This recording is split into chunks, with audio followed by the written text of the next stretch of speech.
When I did my first book, it went on to become a worldwide phenomenon, so much so that one quote was shared 37 million times last year. It says, a dream written down with a date becomes a goal broken into steps becomes a plan backed by action makes your dreams come true. That's my quote from a book that was turned down 268 times in a row. Happiness is a moving target, right? But it's the definition in which you give it. That's why every single person, his, yours, my, everyone you ask, has a different definition of happiness. Right. There's no such thing. It's only the definition in which you define it. I've heard this, and I've felt this sometimes, where you almost pull a thought out of the ether or whatever, right? Nikola Tesla talked about the ether, and there's this, invisible force.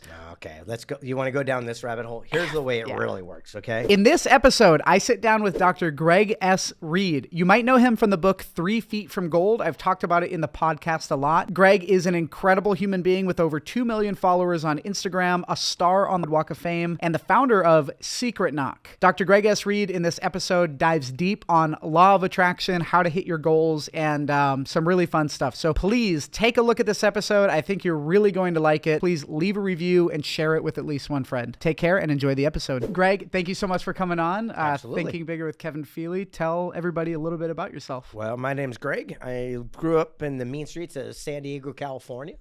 I always joke about it because you know where I live, Del Mar, right? Yeah. I said I was in a street gang, and at night we'd break into Maseratis and detail them. we were not a tough group. Yeah, that's funny. Yeah, Del Mar is a very nice area where the Del Mar horse race is. What was it? Exactly. Yeah. That's awesome.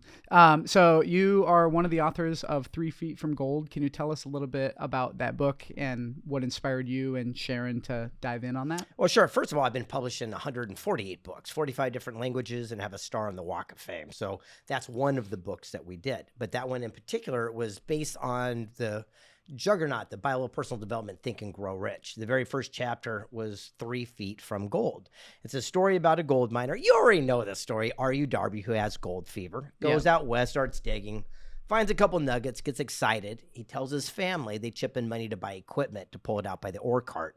And the first ore cart came out, and he was happy. It was filled with gold, but then the gold ran out. Kept digging, no more gold. Defeated, he walks out of the mine and says, I quit, and sees a junk man walking by. He says, hey, buddy, give me a couple $100. I'll say the mine, the deed, the equipment. I'm going back home to something I know I'm good at. Well, the junk man surveying the equipment was worth thousands because the family chipped in dough. Says, here's a couple $100. You got yourself a deal. Darby goes home defeated. But the junk man goes to an engineer and says, what happened? This cat hit gold and ran out. And the engineer starts laughing. He says, it's mining 101. Everyone knows that gold runs in a straight line called the gold vein. What Darby did is he came in one side, hit the gold, and then popped back into dirt. He says, go back to where they discovered treasure, go 90 degrees, 3 feet the opposite way, you'll tap back into the gold. Not only did the junk man pull millions upon millions of dollars out, but that still fills Fort Knox today. And the moral is, how many times have we or someone we know quit one class short from a degree or sales or marriage or marketing? It's easy to quit, but it's the people that persevere and go that extra 3 feet. They're the ones that we tell the stories about. Right. Yeah, I think that a lot of people have a constant habit of following that instant gratification train, right? Well, absolutely. Yeah, it's so interesting. You remember the old marshmallow effect, right? Delayed gratification. And It's so interesting, but it's the people that are willing to sacrifice and do the work now, eventually they have the biggest payoffs in the end. But people that look for the immediate gratifications usually do not. Got it. Okay. Yeah. I think that a lot of people, especially when starting businesses, they choose to hop into one thing, and then when it gets hard, they move on to another. Do you think that's pretty similar to the story of Darby? Yeah, but it's also one of my other books I did called Think and Grow Rich, Stickability, the power to persevere. And it's the people that persevere. Napoleon Hill always said, he goes, there's 3 causes of failure. He said, there's a million books and a million different programs that'll teach you to get rich and to have success. He goes, but do these 3 things and you'll fail every time. One was procrastination. It's putting off till tomorrow what you should do today. The other one was quitting before the miracle happened. And the biggest one was the inability to get along with other people. He says, if you can master those 3 things, there's no limit to the success you can have in your life. Right. Yeah, I think that's really important. Now, one of my favorite books is How to Win Friends and Influence People. Do you Carnegie. Follow? Of course. Yeah, exactly. See, these are all classics, right? These are the Right. Bible of personal development. These are the things that we all grew up on. And I love how the new generation is regurgitating them. And adding their own spin to it. Right. I always say you don't have to reinvent the wheel. You just put a new hubcap on Yeah, it, right? that's a good one. And that's what's happening right now. Right. Okay. All right. So what advice do you have to anybody that's maybe starting a business or looking to leave a job and really just try to think bigger and hit that next level in their life? Well, seek counsel and not opinion. We talk about it in 3 Feet from Gold. Successful people seek counsel and failures listen to opinion. The difference is opinion is based on ignorance, lack of knowledge, inexperience, like all your family friends who've never done what you're about to do. Right. Counsel is based on wisdom, knowledge, mentorship. So if I wanted to write a best-selling book and tell my family and friends, they might try to talk me out of it to protect me because I'm dyslexic and I can't spell very well. Yeah. But more importantly, they've never written a best-selling book. If I go to Mark Victor Hansen, who wrote Chicken Soup for the Soul, he's going to say, Greg, sit down. Here's what you want to know, and give you counsel based on wisdom, knowledge, mentorship. If we would spend our activity only seeking counsel and ignoring opinion, that's the day our lives would change. Yeah, that's really important. And I think that there's a problem because most people, when they go into college for business, they're learning from somebody who's not really a business owner. Maybe they've had experience in business, but typically it's that corporate, step-by-step MBA style business. Do you think that there's benefit to going to school for that? Or should you spend your time learning from people who have actually done bigger things? Well, those who can do, those who don't teach, right? So that's the old adage. And Right. at the end of the day, I would never tell people what they should or should not do. For myself, I'm not a big believer in the university system, although I've got a few honorary doctorates, so I'm a doctor a couple times over. However, going through the actual system isn't that important to me, even Right. for my son who's 10. In fact, truth, I sat him aside the other day and said, hey, I'll give you $100,000 to not go to college. And he says, well, I'll put $100,000 right now, you're 10, into any account you want. And by the time you're 18, we'll probably double that. And you can use that to start a business or do whatever you want to do, but you don't go to college. What do you want to do? Yeah. And so that's kind of, I'm putting it out there right now. That's excellent. So did you have any kind of sales background prior? I feel like most very successful entrepreneurs have a sales background. I don't think I would be where I am without it. Do you have a sales background? Of course. Yeah. You're not going to find anyone into our industry that doesn't have some form of a sales background, because it's about influencing people. Right. It's not doing the Jedi mind tricks that get you in the back of the room with the credit card. It's about engaging with people and knowing how to communicate and how to, collaborate on an even basis. I think that's why sales is so important. Right. Yeah. Whenever anybody asks me, how do I make more money? I always tell them about value. And typically the easiest way to make more money is to get into sales or marketing or both. Brian Tracy, he always used to talk about sell your way out of it. That's saved me so many times. So for example, sell your way out of it means that, look, if you are in a company and you're trying to save money by cutting back on toilet paper and Post-it notes, well, one $5,000 sale makes enough profit. You don't have to worry about that thing. So sell your way out of it. Focus on the positive moving forward. You don't have to worry about going backwards. So every time I find myself in a little jam, I would say, how can I sell my way out of this? Right. I love that. So tell me a little bit about Secret Knock. What is that all about for the people that don't know? Well, first of all, it's a secret. So it's pretty basic stuff. So for those who don't know my work, my full-time job is I get to travel the world to meet the most powerful and influential people. And then I tell their stories in best-selling books and movies. And people kept saying, how do I meet your friends? So I started an event in my living room with 12 people, and it grew exponentially. We've never ran an ad, anything, and it's been 16 years, and we sell out months in advance. And here's the best part. It costs $5,000 to go, and we will not tell you where it is or who will be there. Absolutely nothing. We just tell you the city, the state, the date, and that's it. So you can make your plane reservations. And then right before, we drip the secret location. And by doing that, we brought in the most powerful and influential people that most could never have access to, from private Skype with Edward Snowden while he's hiding in Russia, all the way down to President Vicente Fox without Secret Service, talking about how George Bush tried to trick him to go to war in Iraq. Right. Last time we brought in Carol Baskin from the Tiger King, and just in a few days from now, I've got one of the most controversial people ever. She's right now number 5 most Googled person in the world, Stormy Daniels. Okay. Wow. Jeez. So the connections, how long did that take for you to start to build those connections? And actually, before that, sorry, I want to step on one thing. I know that a lot of people, when they hear that number, that price tag, $5,000, especially if they don't know what they're getting, I don't understand how people don't want to dive into those things, because that is the best investment you can make, investing in yourself and in your network. Now, would you consider this a mastermind? No, I consider it more of a networking community of like-minded people. A mastermind group, by the way, I own mastermindgroup.com, just for the record. And I own the Mastermind Association that teaches people how to become certified mastermind coaches. But when this is an event, and what I like to do is there's no coaches, there's no teachers, there's no mentors. I just bring in the actual person. Right. So if you see him in the media, rather than seeing him about in 60 Minutes or CNN, you could actually have a taco bar with the guy. And so if you want to get into the clothing industry, here's the founder of UGG Boots, a multi-billion-dollar brand. If you got an idea for a board game, here's the guy who did Pictionary. If you want to start a nonprofit, here's a guy who started Make-A-Wish. Imagine seeking counsel from the people who've actually done what everyone else in the entire industry is just talking about. Right. And that's what we do different. Right. That's amazing. Now, in terms of the mastermind principle, because I've always grown exponentially when I'm a part of a mastermind, even Agreed. though maybe I didn't know I was a part of one. Tell me about a time that masterminds have helped you. Nonstop. In fact, I'm in them all the time. So night one of Secret Knock, as soon as it's done, I have a little mastermind with some of the most powerful people that I've got. And again, what's nice is it's a pure group. No one wants anything from each other. The challenge with most mastermind groups is that a leader sells you into it and they sit in a semicircle and they sell you shit. That's not a mastermind group. A mastermind group is when you can actually ask questions and you have a peer group. So for example, this is the way it should form. Someone sits in an opportunity chair and says, my name is X. I'm working on Z. I need help with Y. What would you do?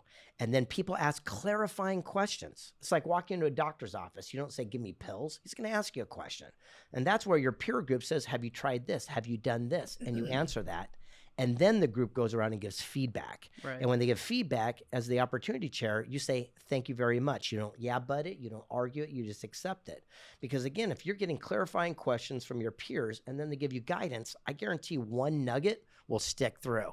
And that one thing could change your life. Right. Yeah, absolutely. And I think that the number one thing you can do is invest in yourself, meaning invest in your surroundings and your education, because those things, especially if you're learning how to make money, that's like planting a seed that's always going to pay out down the road. Agreed. And what's interesting, like you mentioned, a $5,000 price tag. Well, these people that come to my event, we have 40 different presenters, and each one of them charges what, $15,000, $20,000, $25,000 a talk. And you're going to have full access to these people for technically nothing. Right. So it's all how you look at it. And the whole idea we do is what's different is that we're known as the greatest event you cannot go to. You cannot attend. You have to know somebody, be invited. There's no name tags. Everyone's treated the same. So you're sitting at a table. You have no idea until I call you to stage and, oh, this is the guy who started, North Face, or this is the person who started this. And that's what it is. We're a real community. Right. That's incredible. So if somebody's listening to this and maybe they don't have $5,000, maybe that just sounds way unreachable and they've got to start somewhere. How would you start to either get mentors or get into a mastermind or some sort of program or situation where you can learn from somebody like that? Well, seek counsel again and not opinion. I'll give a great example. There's a big difference between being a mentor and a coach. And I think this is a misnomer. So this is very clear for people watching this, is a mentor is an older, wise sage who might just be one step ahead of you, okay? They're free. You don't pay a mentor. If you did, you're being ripped off. Right. A coach is someone you do pay to kick you in the tail to do it. So a good mentor might say, hey, you need to lose a couple pounds. And then you hire a coach to kick you in the ass, wake you up to take you to the gym. They're two different people. Right. And then we should have multiple coaches, multiple mentors in our life. So I've got a great tennis coach that teaches me my backhand, but I'm not going to ask financial literacy. Yeah. And I'm not going to ask my mentor that teaches me public speaking anything about my accounting. Right. So I'm very particular who I get my information from.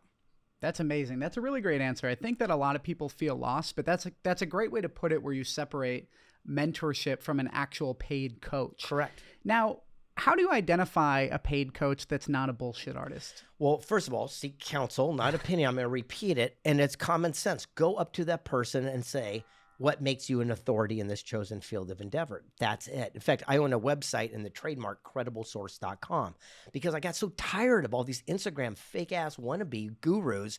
So all they do is take a picture in front of a Lamborghini. Yeah. So I fly in Mr. Lamborghini. Yeah. Two different experiences, right? Right. So that's the difference. Surround yourself with people that are getting the results you want. Now, hear this. The most successful people are the most available. Let me say it again. The most successful people are the most available. If you're brand new, you're happy-go-lucky, you're fresh, you're cool. Top of the field, you got nothing to prove. People in the middle, pain in the neck. They're filled with ego, edging God out, finding their own voice. So jump to the front of the line. As a kid, you got in trouble if you're in, going through the cafeteria, jump in the line. But in today's world, that's what you do. When I wanted to be a best-selling author, I went to Barnes & Noble. I bought every best-selling book. I didn't want to be a great writing author. I'm dyslexic. I can't write. So I went to the best-selling section, and I called everyone up and said, will you teach me? They did, and here we are today. Amazing. Yeah, and that's something that I think that a lot of people wouldn't think of, right? Because you have to think bigger to do something like that. Most people would have limiting beliefs around that, like, oh, well, I can't get their info. They're these famous authors, or I can't get connected to them, or I'm a nobody. Why would they want to help, right? Well, here's the way it works. First of all, they don't want to have dinner with you. They don't want you to bring coffee. They don't want to chat about your kids, what you ate for dinner. I'm telling you right now, it's specificity. And I know I'm dyslexic, I'm not saying it right, specificity. Be specific. And it works like this. If I would have learned this when I was your age, it would change my life. I'm giving it to you now. Specificity. So if I want to get to the founder of Remax Real Estate, I'm going to reach out and say, Dave, I'm asking for 12.5 minutes of your time. That's all. I will cover all my own costs and expense to come to you. From the moment I open the door till the time I leave will be 12 and a half minutes. I'll start a stopwatch. I just want to ask you one question, XYZ. The chance of that person coming from their office to the break room is so freaking high because it's specific and they know exactly what to expect. Right. But people say, I want to pick your brain. I want you to take, they don't have any time for that. Right. I'll give you another example. I get up on stage and there's 1,000 people wanting to meet you and take pictures and sign books. It's an amazing feeling. They say the nicest things. How can I work with you? How can I be of contribution? How can I be of service? I don't have 30 minutes for a resume check. There's a long people. Right. But someone comes up and say, dude, I saw your Instagram. You got 2 million followers. I make really good Instagram memes. Let me send you one. If you like it, you'll use me. 8 seconds. I know who you are, what you do. You got my cell phone. We're in contact. Yeah. That's the difference. Right. Yeah. I think that people forget that value goes both ways, right? In order to get something from somebody, you do have to give. And I think in a mentor-mentee relationship, a lot of the times that ends up being that you as a mentor want to help somebody, right? There's no better feeling, at least to me, when I'm able to help some 19-year-old kid get into his first sales job that changes his life. That is why I do what I do. That's why I have this podcast. I hope I plant seeds in people and they can grow. Do you think that that would contribute value? Well, obviously, you just answered your own question, but you set it up in a nice way. On the same note, you honor your mentors by taking action. It's the action of the law of attraction that makes our dreams a reality. Think it, feel it, get off your ass and do it. When I went to my first mentor in public speaking is a guy named Les Brown. He's a motivational legend. He says, you got to be hungry. I went out to him and I said, Les, I'm asking for one bit of counsel. What could I do different to make my speaking career better? And he gave it to me. And then I did something absolutely crazy. I applied what he taught me. Yeah. And then I sought him a month later. I said, Mr. Brown, I met you a month ago. I asked you for a tip. You gave it to me. I did it. Here's my results. What should I do next, sir? First of all, his jaw's on the floor because no one's ever done that before. You honored your mentor by taking action. What's the chance of him giving me that second nugget? 100%. That's the difference between most people that just want and those who get. That's amazing. And that actually, Carlos, that sounds like Dan Fulkerson, doesn't it? Because my mentor, Dan Fulkerson, he's a lawyer here in San Diego. When I first moved here, broke, had nothing, I reached out to him, said, hey, can we go to lunch? And I was specific. I'm trying to learn how to build my business. Can we just meet up? He said, sure, let's do it. We went to lunch, asked him a bunch of questions, took about 45 minutes. We left, shook hands, and I went out and applied it. And I said, hey, I want to get to $50,000 a month in my business. Well, the next time I reached out to him, I had hit that goal.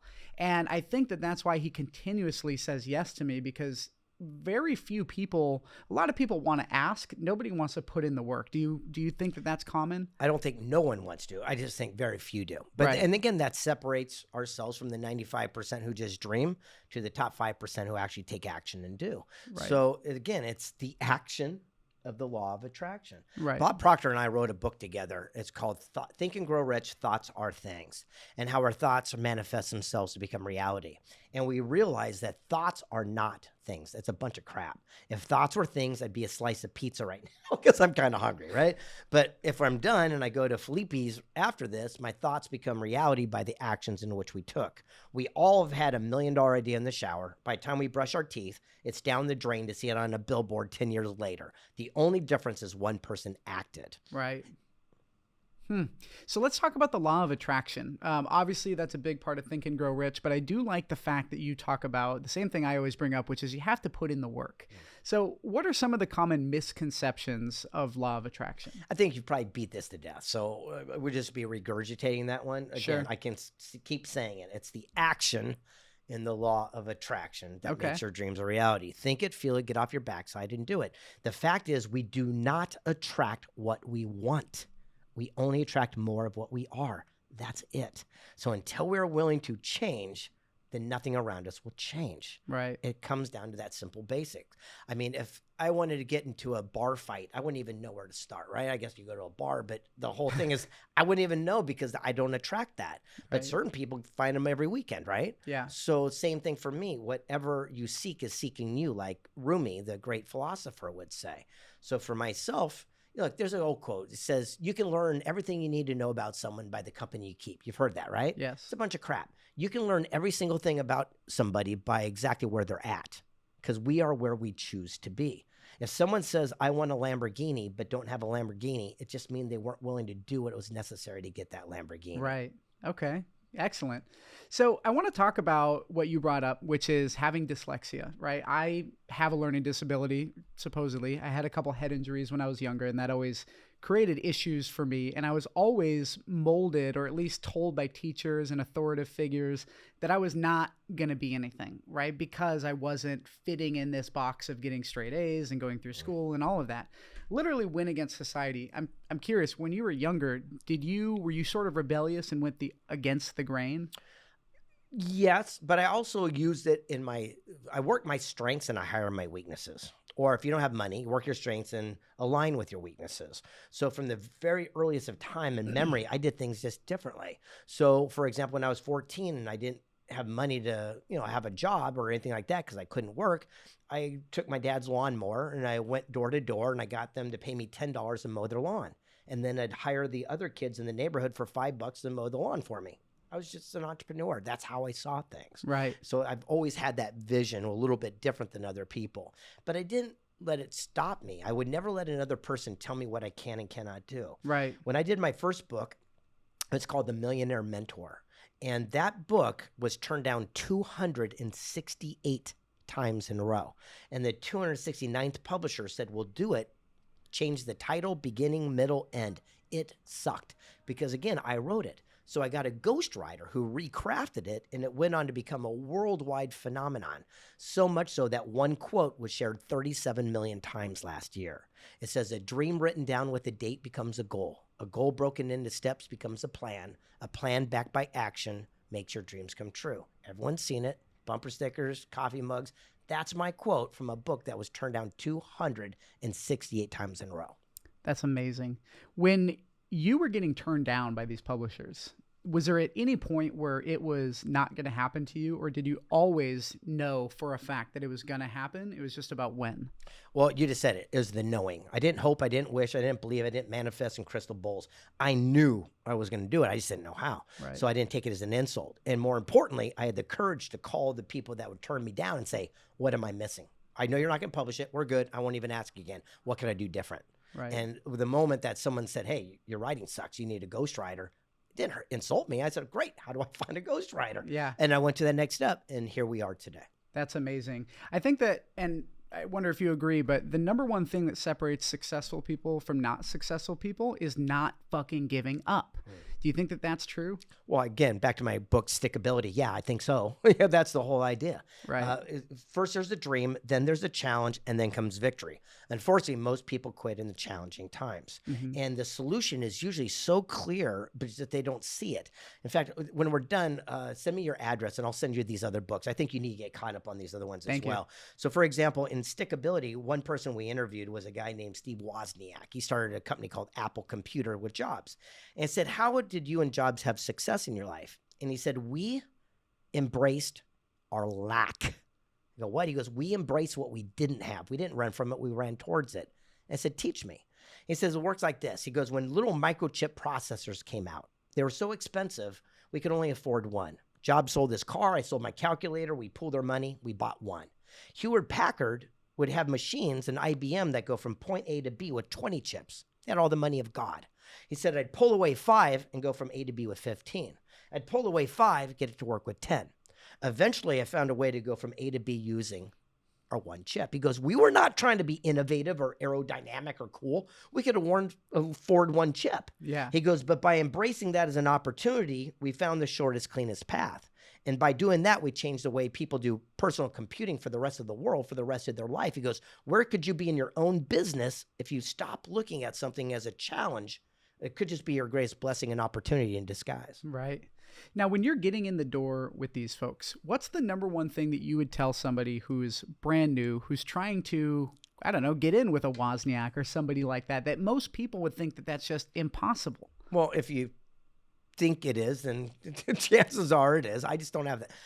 I'm crazy, I guess. I just assume everyone wants to meet with me. Yeah. And so and just like everyone watching this, you've never heard of me before. That's the same thing when I'm reaching out to these people. In my circle, I'm a very popular guy, but outside, no one has a clue. And so when I'm reaching out these big, giant juggernauts, they have no idea. But the way I do it is how I explained earlier. It's just specificity. And the more specific you can be, the greater of the chances of opening the door it is. And now with social media, it's super easy. Trust me, I just DM people. Yeah. That's it. That's how we got connected. That's it. It's not rocket science anymore, right? And we're back. We just took a quick break. So Greg, tell us a little bit more about the process of writing a book. When you dive in to write a book, is it something you've been thinking about tremendously? Are you trying to solve a problem? Where does your mind go? And first of all, I'd like to talk about Carlos just being so talkative over there in the corner. I just wish that guy would be quiet once in a while. Be quiet, Carlos. So writing a book is interesting. First of all, I don't write a book. I got ghostwriters, editors, copywriters. They take my gift of gab, and then they create it in a way people would actually want to read it. So I'll give you a great example. With The Millionaire Mentor, the book said a boy wants a bicycle, gets off his ass, takes a lawnmower, mows a lawn, makes money, buys a bike. And it comes back to me and says, it was a glorious Sunday afternoon when a young bright-eyed lad caught the entrepreneurial spirit as he went outside, right? So that's the difference. I work my strengths and then I hire my weaknesses. Right. So when people sit there and say, I want to write a book, I always say, don't. Hire a ghostwriter who's an expert at it. Yeah. Because you can sit down, they can take it out of your brain and then craft in a way people would want to see it. Yeah. And also time is money. And I do like that you say that you hire your weaknesses, right? Because, well, why would you want to do it yourself if you're not great at it, right? Understanding your power is probably so powerful. Understanding your power is powerful. Exactly. That will be the name of the next book. And I have these weird, what I call downloads, and it sounds strange, but I write in parable. You've read some of my work. None of it is like, here's what you do and here's how to do it. It's always a story within a story. Right. So what happens is I'll be driving, for example, I just had one 2 days ago, and I called my ghostwriter and said, write this into a book. And literally this is happening in real time as of this morning. So I was just driving, and all of a sudden I had this download, and I turn off the radio, and here's what it flowed through me. I said, there's a building in New York, and they are renovating it. And what happens, there's this woman who's going through a divorce, and she wins her apartment in the settlement.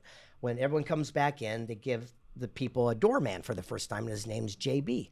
And the woman's going out one day, and it's cold and blistery. She's not used to the new, doors, and it flings back into her face. And she goes, oh, it's going to be a crappy day. And then the doorman, JB, comes up and says, well, if you think that way, then chances are that's the way you're going to see it. And she goes, what the heck? And they start building up this bond. And then what happens is this JB sees her growing and takes little Post-it notes and takes all these cool little messages and puts it on her mailbox and tells her what book she should read. And her life starts transforming and things. Okay, so you get the idea. Yeah. Later on now fast forward, then my brain goes to the end of it. That's the beginning.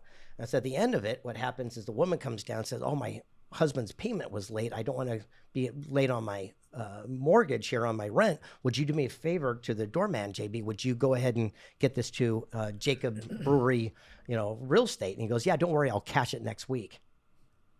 And she goes, what? What? He goes, that's you? And goes, yeah. I says, what are you doing here? He goes, well, I realized that the secret of happiness for me isn't the money, it's meeting the people. And every new building, I always act as a doorman because I get to hear firsthand what's going wrong and things I can fix to give them a better experience. And he goes, I just been sharing with you the things that I've been doing along the way. And then like at Willy Wonka and the Chocolate Factory, at the end of it, this woman's life transforms. And he says, hey, guess what? I'm leaving to go to my next building. Do me a favor. You can actually stay in that apartment for free. I want you now to become the manager and run this thing. Oh my God. And you haven't written this yet. This is something you just It just came to my head yesterday. And so I called my ghostwriter and said, there's my next book. So now she's working on making that a book. That's incredible. That is like top tier level stuff too. That's how it works. Yeah. Now, when you said something important that I want people to listen to. You said everything I say people should know. Yeah, and really, I mean, don't you know who I think I am? But really, you said you even motioned like there was a river flowing above you. Yeah. You know, I've heard this and I've felt this sometimes where you almost pull a thought out of the ether or whatever, right? Nikola Tesla talked about the ether, and there's this, invisible force. Okay, let's go. You want to go down this rabbit hole? Here's the way it really works. Okay. Everything is energy, and it's already around us. So in the airwaves right now, do you agree that there's country music, rap music, and classical? Yes or no? Yes. And if we took a radio receiver and we dialed it into an exact frequency, like 100.7 FM, we could pull it out, correct? Yes. Yep. That's the way it works. Have you ever met someone that's not as smart as you but have more success? Of course. Someone's not as good looking and have a better looking girlfriend. The only difference is they tapped into the source. Right. So it's very interesting. What happened was when Michael Jackson wrote Thriller, supposedly he got up in the middle of the night and wrote it from beginning to end and didn't stop. And they asked him why he did that. And he says, I didn't want Prince to tap in first. Ooh. So the whole idea is that it's all infinite knowledge. Now, the whole idea, though, it's the questions in which we ask, this is where it gets complicated, is the exact radio frequency. So if I sat there in the exactness of Google and I said, men's shoes size 10, it's going to give me 1 billion responses. But if I said, Google, men's shoes size 10, color 8 within a half a mile of my vicinity, it gives me an exact thing. That's dialing the frequency to 100.7. 100.9 doesn't work. It has to be exact. Here's how you do it. It's the questions in which we ask.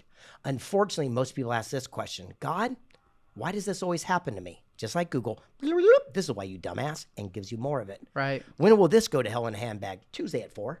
It's giving you those answers. Right. But myself and my friends, here's the questions we ask. How can it get even better than this? What's the challenge of our solution in a challenge that I'm not seeing right now that could be easily solved on my phone? Who's within my sphere of influence I could open up to right now to have a connection that could change both of our lives? And guess what? Those answers suddenly start magically appearing. Right. And that's the only thing we do different. That's incredible. And the thing you said about not letting Prince tap into it first is incredible. And people, I think, on a higher level of consciousness start to understand this, right? Like getting to a top of a mountain and looking down, like it becomes so clear. You see people like the woman who gets hit by the door in your book, future book, like attracts like, right? Do you agree?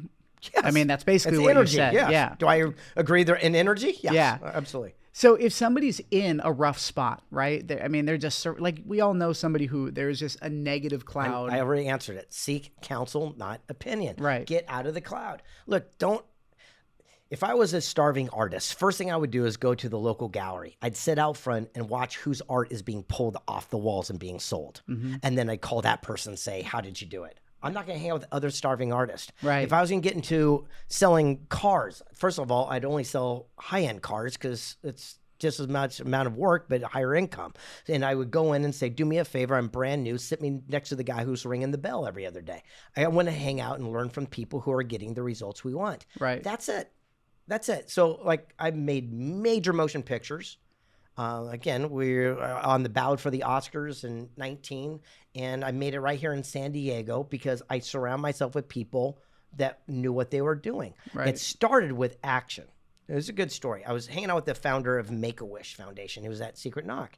And I said, what was your wish? He goes, what do you mean? I go, you're the founder of Make-A-Wish. What'd you want? He goes, no one asked me. I says, well, I'm going to be the guy to grant the wish of the founder of Make-A-Wish. What do you want? Anything? You want a Lamborghini? I know a guy. He says, no, I just want my story to be told so my grandkids will know I did something. So he signed over his life rights, and I said, Frank, I'll make it into a major film. Just know I've never made a film. And he trusted me, and it took 6 years because I was learning the curve. But it all started where I ran an ad for a secretive website for someone to write the screenplay called Craigslist. I don't know if you heard of it or not. And for $25, a guy answered the ad here in San Diego, wrote the screenplay, directed it, produced it with me, and we won awards all around the world. You said for $25? $25. And then for 6 years or 5 years, I was stumbling blocked because I wasn't getting the code. And I'm going to teach that in a second. I'd go to Hollywood and I'd meet with these people that were all these fancy folks. And they say, yes, we're going to do this. We're going to do this. And a year would go by and nothing would happen. I'd lose a year. And then another person would say this until finally I sat down with the guy who started Showtime Television. His name's Jules. And I said, what's the code? I go, I'm missing something. He goes, you are. He goes, in Hollywood, a yes is a no. A no is a no. A maybe is all you're looking for. And the light bulbs went off. And I go, explain it. He goes, think about it. You go up to Hollywood, everyone goes, yeah, baby, we're going to make you a star. So get in the back of the car. We can get $14 million. That's a no. A no is a no. But a maybe, hey, that actually sounds like a logical plan. Let's set up a meeting with the studio. That's all you're looking for. And so every time I go to Hollywood, after I learned that, and every yes I took as a no, and I'd look for the maybes. And then 7 months later, the movie got made. We were streaming live on Netflix for years, and now we're worldwide, and it's pretty crazy. That's incredible. Now, what did you get the star on the Walk of Fame for? Writing books, being an author. A guy who's dyslexic, can't spell, can't read, and can't write. Play me Words with Friends, you'll win every time, by the way. Right. That's amazing. Work your strengths, hide your weaknesses. Yeah. So, wow, that is, I mean, now, what did you get started in? I mean, what was your first job? Sales. Like, again, everything is sales, right? So the first thing, I was in telemarketing for years. In fact, I owned a telemarketing phone room called WorkSmart. My website was worksmartnothard.com, and we sold CPS, cheap plastic stuff, like imprinted pens and keychains and all the stuff you see for real estate agents. And I did very, very well there. And it was interesting because I would teach everyone that worked with me all the same things we're talking about right now. And right. Not one person applied it. Yeah. Many receive good advice. Very few people profit from it. Right. Yeah. So if somebody, and I know that you're probably going to say seek counsel, but if you could be a little more specific on if somebody is stuck in a position of their life and they're ready to get to that next level, I mean, they're ready to run through a brick wall. Yeah. Again, who's getting the results you want? Right. So that's the answer. The brick wall only comes because you're out of resources. You're right. out of knowing people. So for example, pick any industry. Pick one. Go. Real estate. Okay, real estate. If I was going to go into real estate, I go, all right, in San Diego, the biggest real estate agent is Chris Heller, the home seller. Just right now, number one guy in the nation. So what I would say, all right, I would need to have a meeting with Chris. And then what I would do is I'd track him down and I'd say, hey, I need 12.5 minutes of your time. I'm going to ask you one simple question, X, Y, Z. And more importantly, I promise to follow up and tell you the results I got. The chance of Chris Heller having that appointment with you is so high. Right. Great. Yeah. I mean, my first mentor came from a job that I had. You know, I talk about it on the podcast a lot, but I was a stoner, 18-year-old kid walking by a kiosk in the mall, and I jokingly said, hey, man, can I get a job?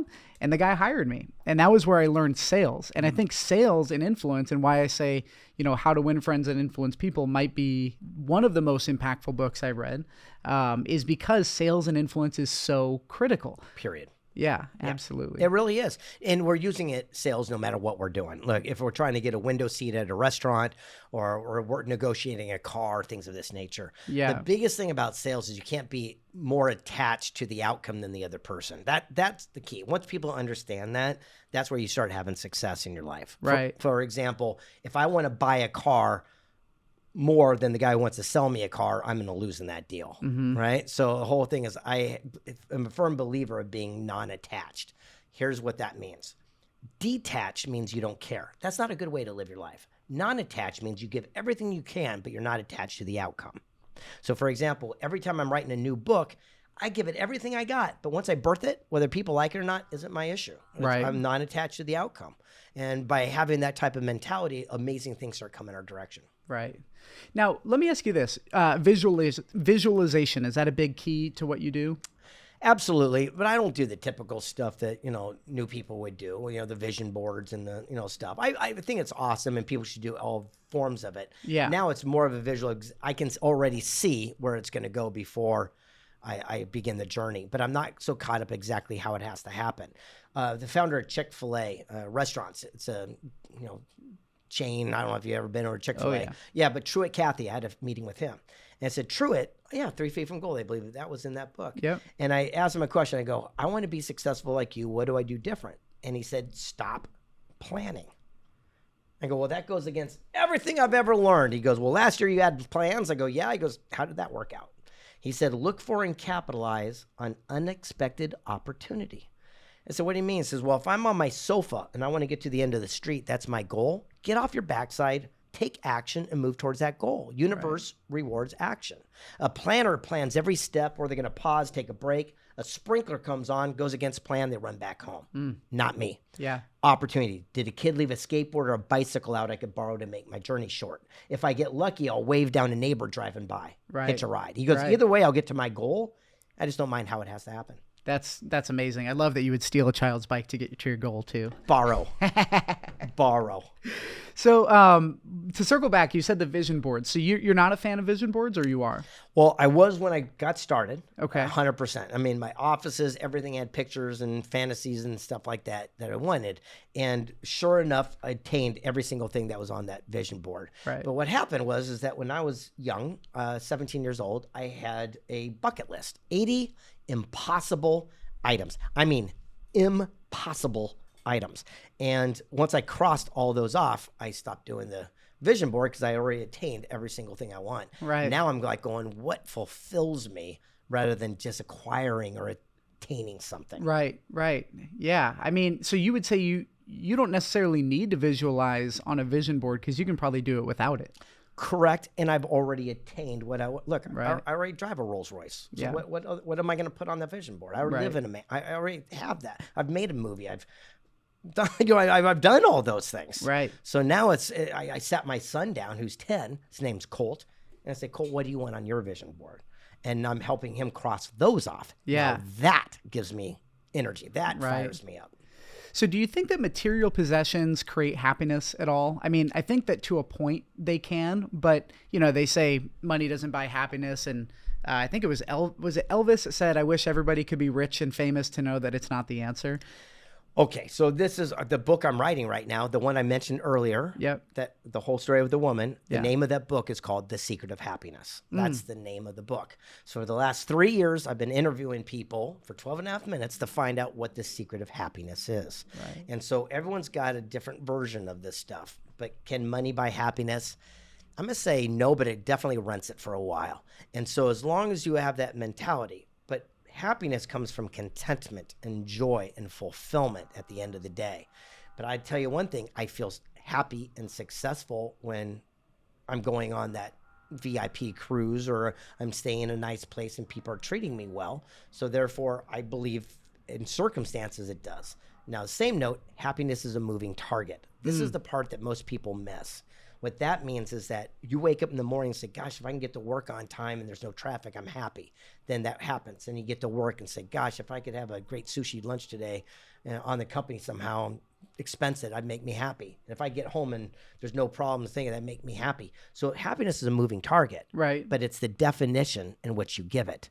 That's why every single person, his, yours, mine, everyone you ask has a different definition of happiness. Right. There's no such thing. It's only the definition in which you define it. That's amazing. And I think I'm curious to hear your perspective on this, but do you think that living in the moment versus living, thinking about, oh, I'd be happy if I had this, being content and sitting with gratitude, is that something gratitude that you focus on? Is a recurring theme, obviously. Yeah. I mean, it comes over and over and over and over. The last thing I say as I go to sleep and the first thing I say when I wake up is thank you. That I'm a huge yes fan. On the same note, having those goals and things inspires me. I don't know about you. If you're a real sales guy, you can't be a real salesperson and not say that goals don't inspire you, make you happy. Then I think you're a liar. Yeah. It's from me. Yeah. Especially in sales, right? Right. So, for example, next week I'm doing this big event, and there's certain outcomes that I'm looking for, and my anticipation of that is so fun. It gets me excited more than probably the actual attainment. Yeah. That's amazing. So if you were to manifest a house, right? Let's say you want to buy a house that prior was impossible to you, what would you change in terms of your visualization, your mindset, your heart set, all of this stuff in order to start to make that a reality? All right. So this is a reverse probably thinking mentality because I'm actually in the process right now. Okay. So my mentality is, how do I get another property to pay for that property? Okay. So that's my mentality. Yeah. So right now, I know, we all know that the market's going to shift. Yeah. And so I'm just waiting diligently. So I've been working on my credit to make sure it's perfect. I got my corporations all set up with the EINs. Then I know that I can qualify with my perfect credit, but then I can put them through my EINs. So my corporations will buy these properties. Yeah. And if they're cash flow properties, such as a triplex or duplex or quadplex, things of this nature, that the positive cash flow, if I do at least 3 of these, will be enough to compensate to pay for the mortgage in the place I'm going to live. Amazing. So that's just my mindset. Yeah, that's really good. So you're working it backwards. Exactly. And I'm actually in the process right now. I'm like a cheetah, just ready to pounce as soon as the market, it reveals itself. All right. Well, if you're watching this sometime in the future, this is around the time of the Silicon Valley Bank collapse and all of these things happening with the banks. So if you're in the future, you know what's happening. We don't know, but I know that this guy's buying that property. Yeah. Well, Greg, thank you so much for coming on. Everybody, if you would like to follow Greg, please follow Greg. Check out Secret Knock. We're going to have all of this in the show description. Greg, if you could leave our audience with one last positive message, what is that? CPC. It's one of the greatest ahas I've ever had. It's an acronym that stands for clues, C, P, patterns, C, choices. It's accountability and responsibility. Every single thing that happens to you is your fault. We have to stop blaming other people, but that's what we do. C, I'm a single guy. I go out on a first date. Amazing woman. She's 20 minutes late. Anything could happen, but that's the first C. It's a clue, little red flag. I dig her. She's awesome. I continue to keep dating her. Every single time I pick her up, she's 20 minutes late. That forms a P, which is a pattern. Now it's my C, choice, whether I deal with it, I yell at her, I break up, I tell her a different time, but it's not her fault. She's just late. We have to stop trying to change people to fit into our own paradigm box. No one wants to be changed. But we'll see someone with a bad reputation in business. They cheat your best friend. You do business, things shit the bed. You're mad at the person. You saw the clue. You saw the pattern. You made the choice. It's like seeing a rattlesnake rattle, bite your kid's sister. You pet it, get bit, and you're mad at the snake. Looking back in life, rarely will we be angry at relationships that failed or negotiations that fell through. We're always mad at ourselves because we saw the clues, we followed the patterns, but we made our choices late. And that is a gold nugget. Everybody, please read books like 3 Feet from Gold. Check out Greg. Follow him on Instagram and everywhere. And Greg, thank you so much for coming. Let's do it. Appreciate it.